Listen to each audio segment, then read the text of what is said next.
Bismillah, alhamdulillah, vassalatu vassalamu ala rasulillah va ala alihi va ashabihi va man wala. Amma ba'd.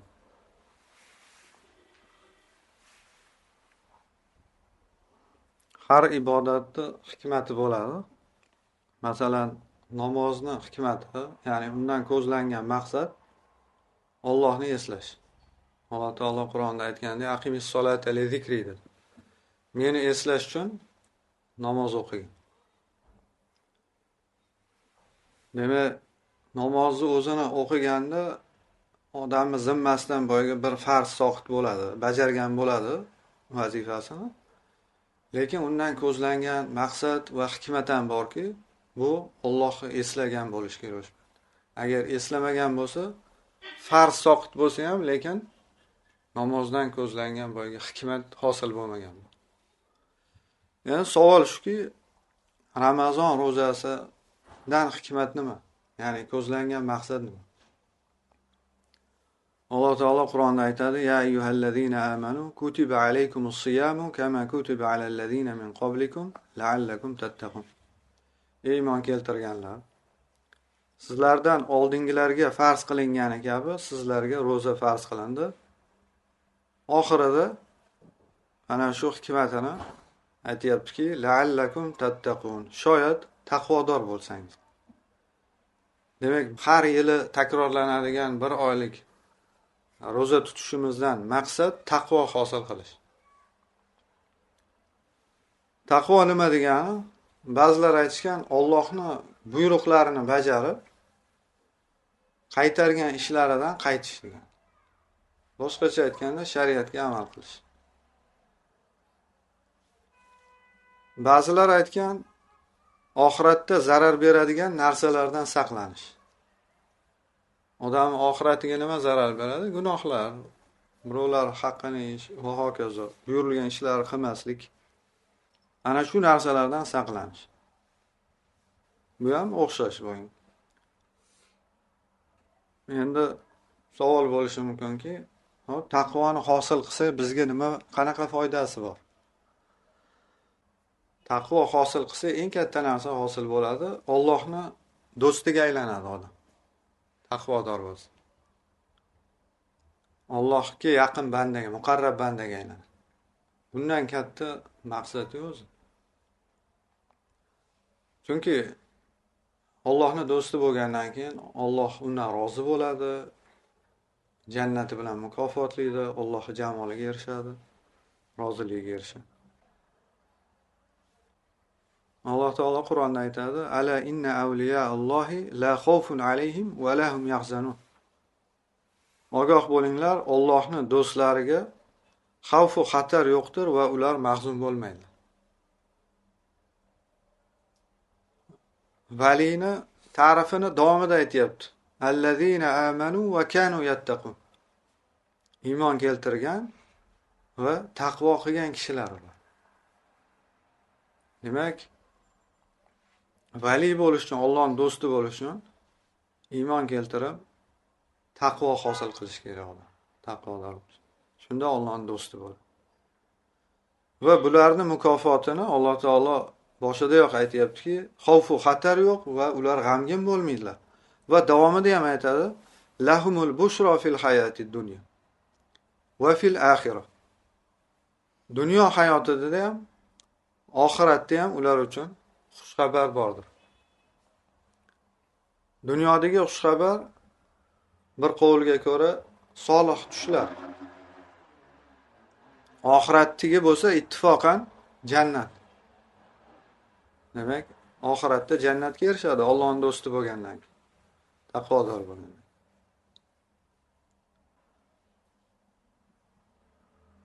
Endi taqvoga erishish uchun albatta Allohning tavfiqi kerak. Tavfiq nima degani desiz, Allohning xos yordami.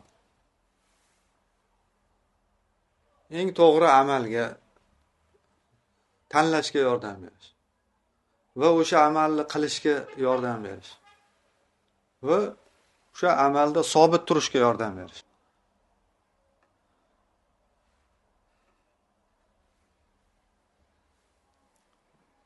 Ba'zida odam namoz o'qiydi, lekin ming xil fikr-xayollar bor. O'qiyotgan narsasini tushunmaydi boshdan oyoq. Demak, bu yerda namozdan ko'zlangan boyagi maqsad hosil bo'lmayapti. Agarchi zimmasidan farz soqit bo'layotgan bo'lsa ham, lekin Allohni eslash maqsadmidi namozdan? Demak, eslash hosil bo'lmayapti. Chunki fikri har xil narsalarda. Namozdan keyin qiladigan ishlarda yoki namozdan oldin bo'lib o'tgan ishlarda. Falon ish nimaga unaqa bo'ldi yoki falon ish qanaqa qilaman, qachon qilaman va hokazo.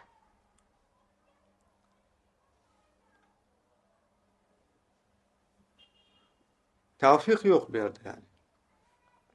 Ba'zida 10 yil o'tadi, 20 yil o'tadi, 30 yil o'tadi, odam shunaqa namoz o'qib hayotini o'tkazadi. Tavfiqsiz holatda. Ba'zida endi roza tutadi. Har yili Ramazonda roza tutadi. Lekin Ramazon tugashi bilan yana sigaret chekishni yana boshlaydi. Odamlarni aldashni yana boshlaydi.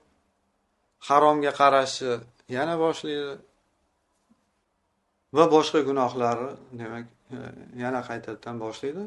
Mana bu tavfiq yo'q. Chunki ro'zadan ko'zlangan maqsad hosil bo'lmadi, taqvo. Taqvo hosil bo'lishi kerak edi. Lekin hosil bo'lmadi. Ba'zida shunaqa yillab o'tadi, 10 yil, 20 yil, 30 yil odamning umri o'tadi, har yili Ramazon keladi, roza tutiladi, amal qiladigan musulmonlar gapirsa, roza tutiladi, lekin boyagi ko'zlangan maqsadga erishilmaydi. Bu jiddiy narsa, o'ylab ko'rish kerak bo'lgan narsa. Har kishi o'zini hayotida o'ylab ko'rish kerak, shunga hisob ko'rish kerak. Odam bir chekkaga o'tirib,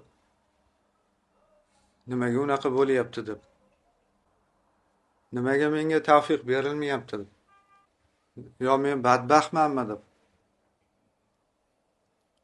qayerda xato qildim deb o'ylash kerak. Allohga yolvorish kerak. Xatoyimni ko'rsatgan, isloh qilgan, tavfiq bergan deb Allohga yalinib yolvorish kerak.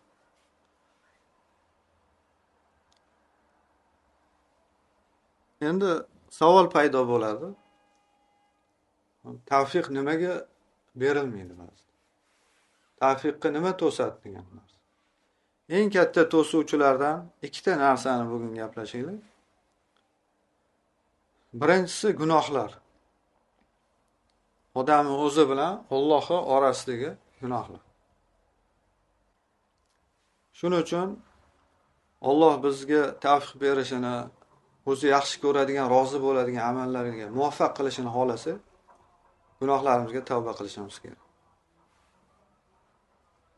Yaxshilab o'ylab, eslab, qanaqa gunohlar qilganmiz?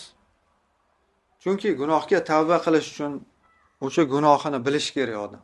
Bilmasa qanday tavba qiladi? Tavba degani o'sha ishini tashlash degani. Va pushaymon bo'lish qilganiga va kelajakda boshqa qilmaslikka qalbida qat'iy qaror qilish. Shu 3 ta shart topilsa, tavbani shartlari topilib, boyagi gunohlari shunday o'chib ketadi. Muayyan gunohga qilgan bo'lsa, tavbani o'sha gunoh o'chib ketadi. Umumiy bo'lsa, umumiy gunoh.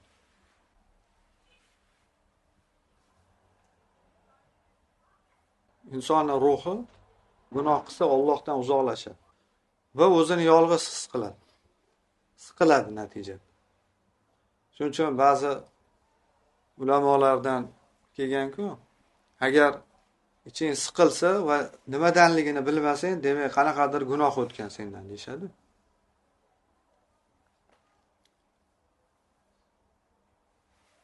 Va natijada nima bo'ladi? Yolg'izlik his qilgandan keyin, siqilgandan keyin o'zi bilmagan holda atrofidagilarga ozor yetishi mumkin. Ota-onasiga ozor berishi mumkin. Birodarlariga ozor berishi mumkin. Uyida bola chaqasiga ozor berishi mumkin va hokazo.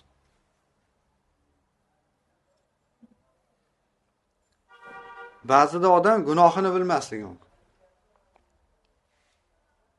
Shunda Alloh taologa duo qilish kerak.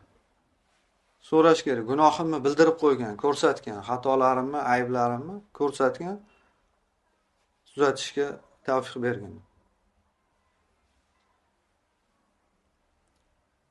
Keyin qalbiga ham ahamiyat berish kerakki, o'zini ishlarini ko'rib chiqayotganda, xatosini qidirayotganda, ko'pincha musulmonning qalbi gunoh bo'lgan ishda titraydi ozgina.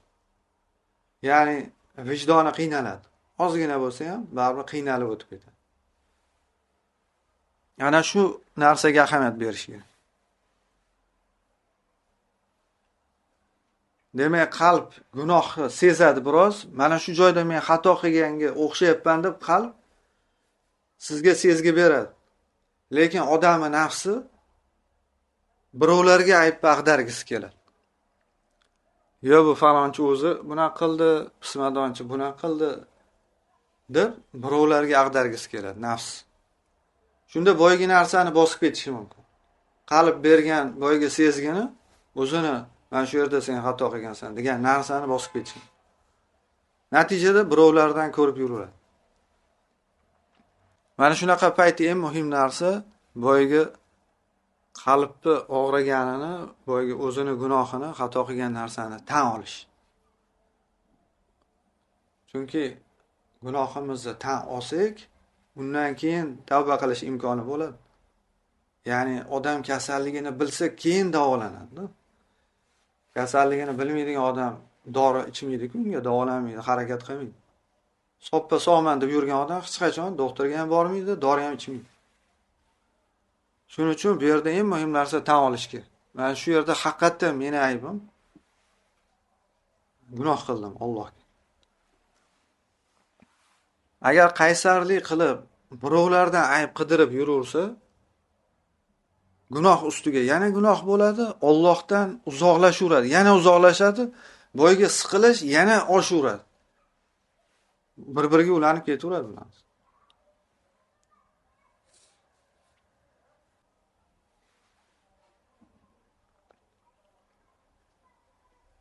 Bu yerda juda ham muhim narsa bor.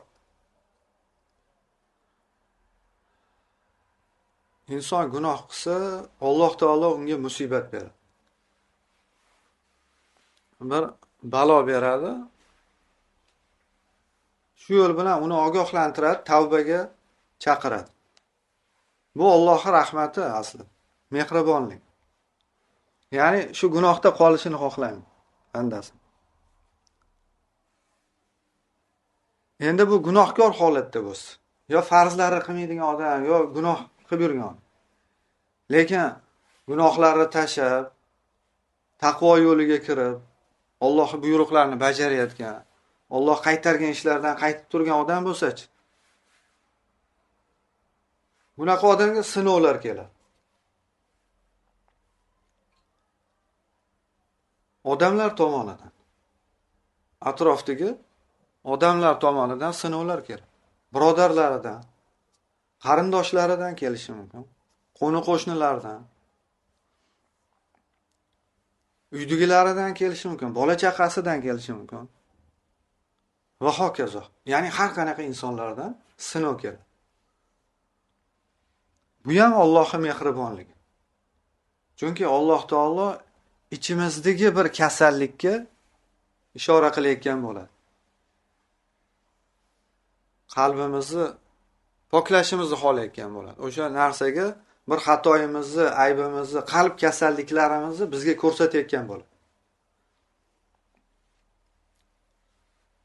Toki ustida ishlashimiz uchun, isloh qilishimiz uchun.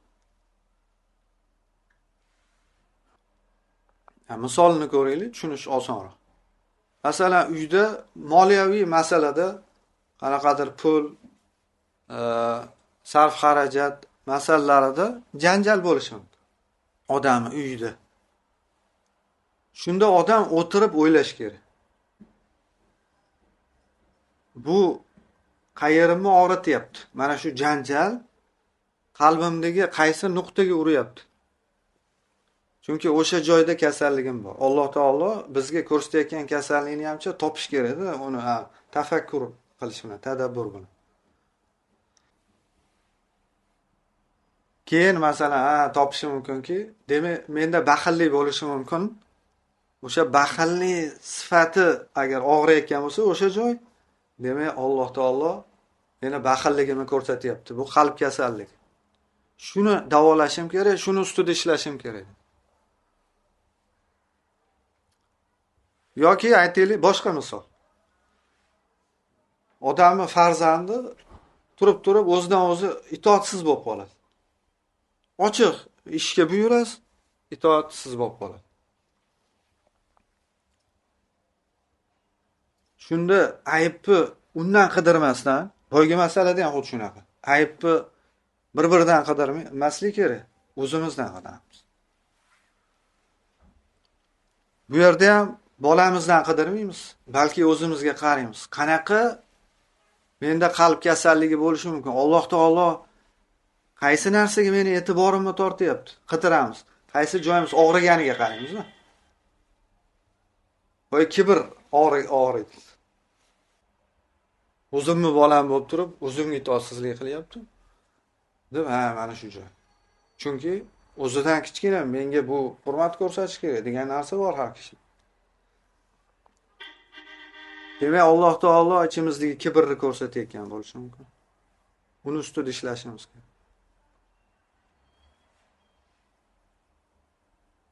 Yana bir misol, masalan, qo'shningiz yoki boshqa kimdir qo'pollik qilishi mumkin. Turib.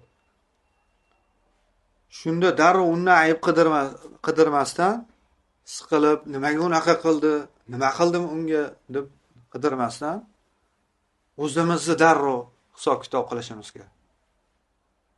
Alloh ko'rsatyapti menga, qayerda, qaysi joyimga uryapti bu? Qarasiz, balkim obro' e'tibor sevgisi bo'lishi mumkin. Hurmat talablik. Mana shu joyga tegadi. Bular g'ariza aslida. Inson yaratilishida bor, obro' e'tibor xohlashligi, hurmat xohlashligi. Va bu mo'tadil holatda kerakli narsa. Lekin zarurat miqdorida kerak. Shariat qaytaradigan joy shuning uchun intilish, buni maqsad qilib olish. Shu narsalar. Demak, mana shu kasalligimiz ko'rinadi. Va shunga o'xshab boshqa sinovlarda ham kasalligimizni qidiramiz. Riyo bo'lishi mumkin, ujubga ishora qilayotgan bo'lishi mumkin. Manmanlik, odam o'zini yaxshi ko'rish. Hasadga, balkim dunyoparastlikka, maqtov sevgisi yoki mashhurlik sevgisiga Alloh taolo zarba berayotgan bo'lishi mumkin, bizga ko'rsatib qo'yayotgan bo'lishi mumkin. Tobeiylardan bittasi aytadi-ku, otim qaysar bo'lib qolsa, darrov Allohga tavba qilaman. Qarang, insonlardan emas, hatto hayvonlardan ham sinov kelishi mumkin. Eski o'tganlar, sahoba, tobein, tobeinlar va ularga yaxshilik bilan ergashganlar. Bularga tashqaridan sinov kelsa-chi, qarang, o'zidan ayb qidirgan. Nimaga bu unaqa qilyapti deb tashqaridan emas. O'zini tahlil qilgan qalbini. Demak, xatoyim bor, darhol tavba qilaman. Allohga itoatsiz bo'lsak biz, keyin bizni farzandimiz yo hayvonimiz, ulovimiz bizga itoatsiz bo'ladi.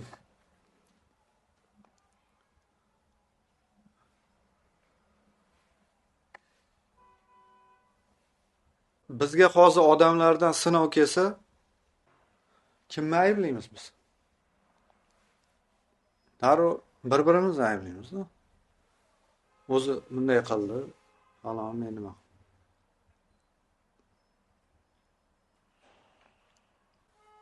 Siz duo qilib Allohdan taqvo so'raganmidingiz? Allohning roziligiga erishishni so'raganmidingiz? Allohga muqarrab banda bo'lishi, tavfiq berishini so'raganmidingiz? Mana so'ragan narsangizni Alloh beryapti. Aybimizni ko'rsatyapti. Eng zo'r fursat bu, ishlashga bor. Shunaqa payt maza qilib ishlab olishimiz kerak. Ayblarimizni to'g'rilab olishimiz kerak. Mana shu tazkiyatun nafs degani mana shu. Qalbni poklash, nafsni tarbiya qilish, sayru suluk, Allohning rizosi tomon safar qilish. Bular hammasi mujohada deyiladi. Boyga qalbni kuzatish muroqaba deyiladi. Muroqaba. Qalbingizni holatini qaysi joy og'riyapti, qaysi paytda bu muroqaba, kuzatish. Endi boyga tahlil qilib, aniqlab, davolashni boshlasangiz, harakat qilib mujohada deyiladi. Vallazina jahadu fina lanahdiyannahum subulana. Alloh taolo. Bizni yo'limizda mujohada qilganlarni, jiddu jahd qilganlarni yo'llarimizga hidoyat qilib qo'yamiz deydi Alloh taolo. Bizdan harakat, natija Allohdan. Alloh o'zi boshlaydi. Roziligiga olib keladi.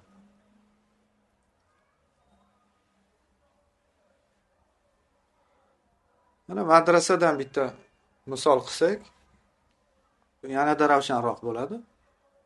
Aytaylik, sizni navbatingiz bo'lishi mumkin, lekin e'tiborsiz bo'lishingiz mumkin. Kechiktirib yurganingizda kimdir, balkim sizdan kichkinaroq, ancha yosh kichkinaroq birodar kelib sizga qo'polroq holda qilmaysizmi navbatchiligingizni deb qolishi mumkin masalan. Mana shu ham boyagi sinovga kiraveradi. Shunaqa payti birovni ayblash emas, mana shu fursat. Bu Allohdan kelyapti chunki. Har bitta narsani Allohdan bilish bu yerda. Ya'ni qarang, bu yerda tubdan tafakkurimizni o'zgartirishimiz kerak. Tafakkurni, dunyo qarashimizni, mana sinov kelayotganda-chi, musibat yoki kelganda tafakkurni to'liq o'zgartirishimiz kerak. Aybni o'zimizdan qidirishimiz. Unga chiroyli tushuntirish, hikmat bilan bu alohida narsa. Bu qilinmasligi kerak degani emas. Bu o'z yo'liga. Lekin Alloh tomonidan bu bizga ishoraligi, mana shu narsaga ahamiyat berishimiz kerak. Bekorga emas bu, Alloh qilyapti.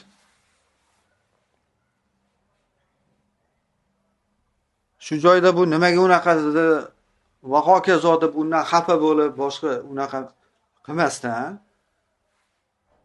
Alloh menga shu narsani hozir qildi. Alloh tomonidan keldi bu narsa menga. Nima uchun? Qanaqa sifat bor menda? Qanaqa ayb, xato borki, Alloh meni shu xatoimni ko'rsatyapti menga deb o'tirib o'ylashimiz kerak. Balkim kibrimiz bordir. Ba'zida yashirin narsa bo'ladi, o'ylash bilan chiqadi. Chunki kibr sababli odam shunaqa ishlarni qilgisi kelmaydi. Idish-tovoq yuvgisi kelmaydi yoki tozalik qilgisi kelmaydi. Masalan-da. Ana shunga zarba bo'layotgan bo'lsa, qalbga qarash kerak. Ana shu joyga zarba bo'layotgan bo'lsa, demak, kibr bo'lishi mumkin. Yoki musulmonlarga befarqlik, hamdardlik yo'qligi, ularga yordam berish ishtiyoqini yo'qligi, xizmat ishtiyoqini yo'qligi. Bunaqa kasallik ham bo'lishi mumkin. O'sha qarab aniqlash kerak, tahlil qilib. Yo maslahatlashib, masalan, ilmli odam bilan va hokazo. Fursat bilishimiz kerak-da bu narsani. Lekin biz boshqalardan ayb qidirsak, boyga fursatni boy beramiz. Umrimiz o'taveradi, Alloh bizga ko'rsataveradi, lekin ko'rmaymiz. Ishoralarga ahamiyat bermaymiz, birovlardan qidirib yuramiz. Natijada 10 yil, 20 yil, 30 yil umrimiz o'tadi, lekin isloh bo'lmaymiz. Allohdan uzoqlashib yuraveramiz. Boyga tavfiq bo'lmaydi, eshik ochilmay yuraveramiz o'sha. Bu juda ham muhim narsa. Xo'p, bu yerda tabiiy savol bo'lishi mumkin. O'sha narsani yumshoq aytishi mumkin emasmi-da shu birodar? To'g'rimi? Boyga navbatchilik. Yoki qo'shningiz qaysidir narsani eshikni oldiga axlat qo'yib qo'yganingizni, masalan, sekinroq aytishi mumkin emasmi-da? Ha? Har qanaqa misoldagi, boyga tepadagi misollarda shuni janjalsiz qilishi mumkin edi, ha?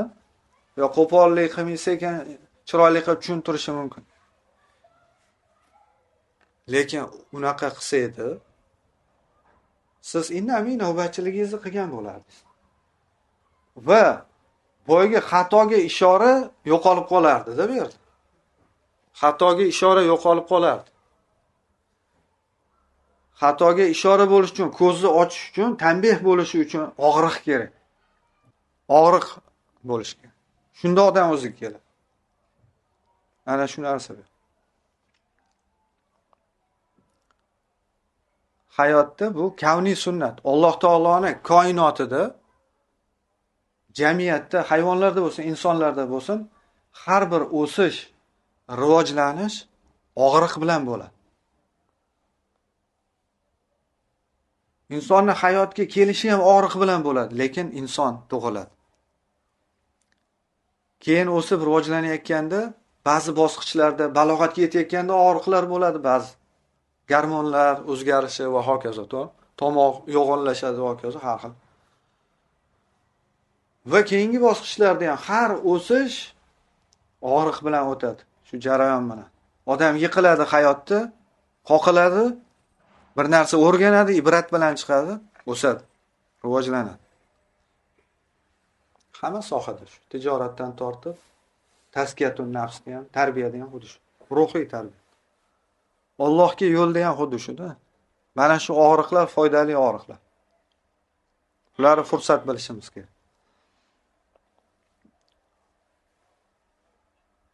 Butun musulmonlar dunyo qarashini o'zgartirish kerak. Musibatga nisbatan insonlar bilan o'zaro boyagi muomala, munosabatga nisbatan, sinovga nisbatan. Bu gap bir jihatdan omonat bo'lsin sizlarga, hammaga yetkazinglar. O'zimizda qolib ketmasin. Boshqalarga yetkazinglar, yaqinlarimizga, birodarlarimizga.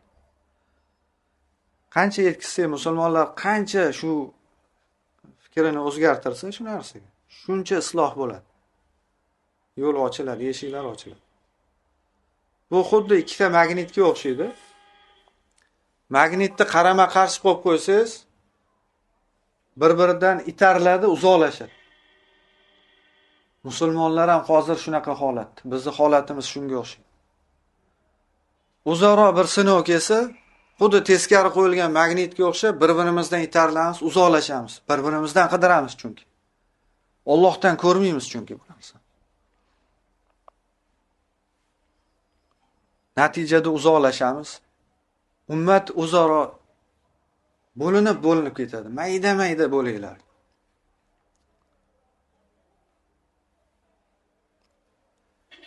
Lekin agar mana shunaqa holatlarda bir-biridan ko'rmasdan, butun musulmonlar Allohdan ko'rsa shu narsa, Allohdan deb bilsa, qaysidir kasalligimga ishora bo'lyapti deb bilsa, uni topib tuzatsa, Allohga yaqinlashadi. Hamma musulmonlar Allohga yaqinlashadi. Xuddi bir-biriga to'g'ri qo'yilgan boyagi magnitdagi shaq etib bir-biriga yopishadi. Musulmonlar bir-biriga jips bo'lib, xuddi bitta qalbdagi bo'lib qoladi shunda. Va Alloh taolo hozirgi kunimizdagi xorlikka oladi shuni. Azizlikka beradi.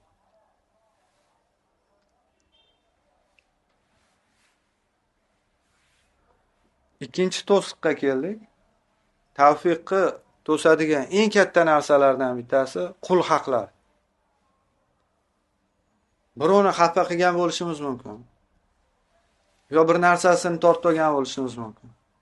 Yo birovni bog'iga kirib olmasini o'g'irlagan bo'lishimiz mumkin. Va hokazo, haqqini yeyish. Musulmonni haqqini yeyish. Bu ham tavfiqni to'sadi. Buni yechimi nima? Agar tavfiq kerak bo'lsa, hayotimizni o'zgartirmoqchi bo'lsa, taqvoga erishib, Allohning roziligiga va jannatiga erishmoqchi bo'lsa, halollik so'rashimiz kerak, tavfiqni ochish uchun. Eng yaqinlardan boshlaymiz. Uzr so'rashi, halollik so'rash. Ota-onamizdan. aka-ukalarimizdan, qarindoshlar, er-xotin bir-biridan, bola-chaqasidan odam o'zini, sherigidan, tijoratdami, ilmdagi sherigimi, qo'ni-qo'shnilar bo'ladi, birodarlardan halollik so'rashimiz kerak, kechirim so'rashimiz kerak.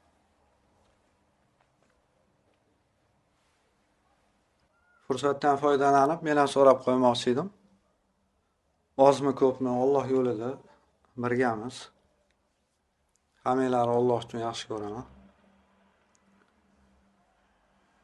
Har biringlarni istisnosiz menga Allohning ne'mati deb bilaman. Ba'zida holinglardan xabar ololmagan bo'lishim mumkin. Ba'zida mana sog'liq sababli mana bu tartiblar, kim qancha topshiryapti va hokazo nazoratlarda zaiflik bo'lgan bo'lishi mumkin. Mana katta o'quvchilar bilan mana bu yana sog'liq masalalari bo'ldi. Bular bilan ham o'zimiz xohlagandagi to'liq bo'la olmagan bo'lishi mumkin darslar. Va birga mana xizmatda bo'lgan birovlar ertadimi, kechdimi, og'ir yengil kunda oldimda o'zini ishidan xizmatni ustun qo'yib yurdi. Qadrini bilmagan bo'lishi mumkin. Va boshqa shunga o'xshagan kamchilik kimnidir xafa qilgan bo'lishi mumkin. Qalbinglari og'ritgan bo'lishi mumkin. Rozi bo'lasizlar shunga, kechirim so'rayman. Haqqingdan halol qilsin. Keyin yana muhim narsa, yordam berayotgan birodarlar bor-ku madrasada. Shular ham juda katta sababchi bo'ladi-da. Har birimizni ilm olishimizga juda ham katta sababchi bo'ladi. Shularni ham borasida kamchiliklarimiz bor-da. Shular haqqiga duo qilishimiz kerak. Allohning tavfiqi bilan o'qib yurganimda qarang, bu ham tavfiq ekan-da. Alloh bersa qila olasiz, bermasa qila olmaysiz. Inson o'ta ojiz ekan, muhtoj. Shuncha vaqt bo'lmasam, uzoq yillar mobaynida bo'lgan narsa, ani malaka ko'nikma bo'lib qoldi deb o'ylamang, davom etadi. 8-9 yil davom ettirgan narsangizni bittada Alloh to'xtatib qo'yishi mumkin ekan. Masalan, o'sha paytda duo qilib har kuni ustozlarning haqqiga va ilm olishimizga sababchi bo'lgan hammani haqqiga, hattoki o'sha masjidni, madrasa, xonalarni, sinflarni tozalab yuradigan farroshlar, ovqat qiladigan oshpozlar hammasini haqqiga duo qilinadi. Lekin hozir shu narsa qarasam to'xtab qolganda. Endi o'sha payt qilinadi, lekin davomli bu narsani qilish kerak. Sababchi bo'layotganlarga deb hech bo'lmasa umumiy aytib qo'yish kerak. Ular Allohni nazdida o'zi olaveradi aslida ajrini. Lekin bandaga shukr qilmagan Allohga ham shukr qila olmaydi. Buni bilishimiz kerak qadrini. Shuning uchun shu narsani men ham o'zimga avvalo boshli, sizlarga ham foydali bo'ladi shu narsani nima qilsanglar. Juda ham yaxshi narsa. Alloh boyga tavfiqlar, chunki Alloh ne'matiga shukr deb ya. Endi bu yerda savol bo'lishi mumkin. Bu taqvoga erishish, gunohlarni tashash, qul haqlaridan to'liq saqlanish va kazolar. Bular qiyin-ku juda ham degan. Mana shu yerda ham juda muhim narsa bor. Aslida bu narsa juda ham oson. Shu yerda ham ko'pchiligimizda xato fikr bor. Shuni to'g'rilashimiz kerak. Allohning roziligiga erishish, taqvo, hali baland darajalar bor-ku. Poklanish, qalbni kasalliklardan poklash, tazkiyatun nafs. Salaflarni, sahoba, tobiin, taba tobiinlar, ularga yaxshilik bilan ergashganlar hayotini o'qiganda solihlar bizga qiyin tuyulib ketadi. Bu narsaga erishish qiyin de. Mana shu noto'g'ri, juda ham oson.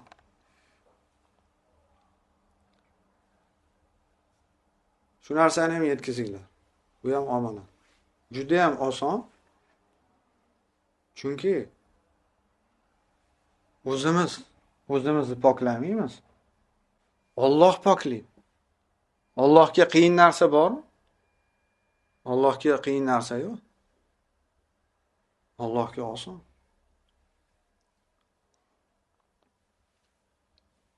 Biz o'zimiz poklasak ekan, taqvoga o'zimiz erishsak ekan, unda qiyin bo'lardi.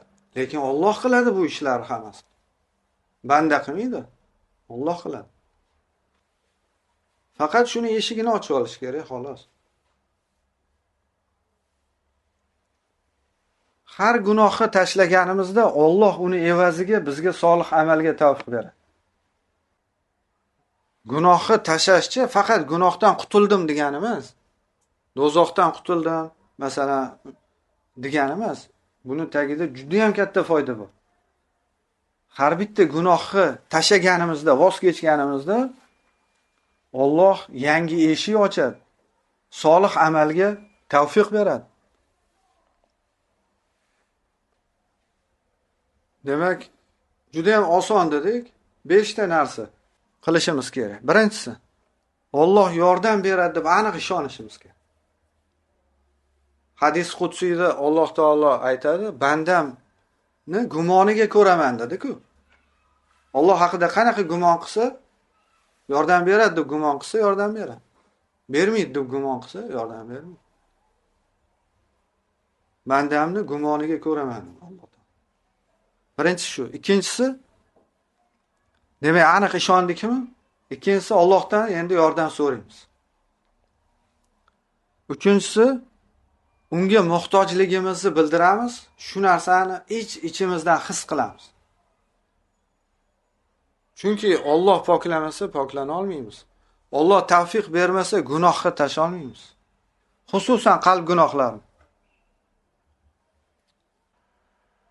Allohni irodasisiz, iznisiz bitta qadam ham yura olmaymiz. O'rnimizdan tura olmaymiz, gapira olmaymiz axir. Katta ishlar u yoqda tursin, bitta harakat qila olmaymiz. Demak, Allohga muhtojligimizni bildiramiz. Ichimizdan shuni his qilamiz. Qalbimizdan, butun vujudimiz bilan. Ey Alloh, senga muhtojman. To'rtinchisi, so'radikmi? Endi unga suyanamiz, tavakkal qilamiz. Beshinchisi, bir qadam tashlaymiz. Ya'ni boshlaymiz endi amalga, boshlaymiz. Bitta amal qilamiz. Bitta gunoh tashlaymiz. Keyingisini Alloh taolo o'zi ko'raski, shunda boshlanib ketgan. Juda ham oson. Chunki Allohga qiyin narsa yo'q. Alloh qiladi buni. Alloh taolo Qur'onda aytdiki: "Va laula fadlullohi alaykum va rahmatuhu ma zaka minkum min ahadin abada." Allohning sizlarga fazli va marhamati bo'lmaganida hech qachon sizlardan biron kishi poklanmagan bo'lardi. Gunohlardan va hokazo. Valakinnalloha yuzakki man yasha. Lekin Alloh o'zi xohlagan kishilarni poklaydi, tazkiya qiladi. Vallohu samiyun alim. Alloh eshituvchi, biluvchidir. Demak, Allohdan yordam so'rasa, muhtojligimizni bildirsa, tavakkul qilsa, qadam tashlasa, Alloh taolo eshitadi, Alloh taolo bilib turadi, o'zi yordam beradi, poklaydi. Juda ham oson. Va boygi narsa, juda ham muhim narsa, oxirida shuni yana bir takrorlaymiz. Demak, bizga kelayotgan musibatlarga va insonlar o'zaro oramizdagi munosabatdagi sinovlarga qarashimizni to'liq o'zgartiramiz. Butun musulmonlarda shu narsani paydo qilishga harakat qilamiz. Odamlar bir-biriga ko'rsatmasin, bir-biriga qaramasin, faqat Allohga qarasin. Bu Allohdan deb ko'rsin hamma musulmonlar. Nima kelsa boshimizga faqat Allohdan deb ko'raylik va topishga harakat qilaylik, xatoyimizni shuni isloh qilaylik. Alloh o'zi qo'limizdan tutib rizosiga boshlaydi. jannatiga olib kirib ketadi. Allohga oson juda. Alloh taolo o'zi foydali ilm bersin. Subhanakallohumma va bihamdika ashhadu an la ilaha illa anta astaghfiruka va atubu ilayk.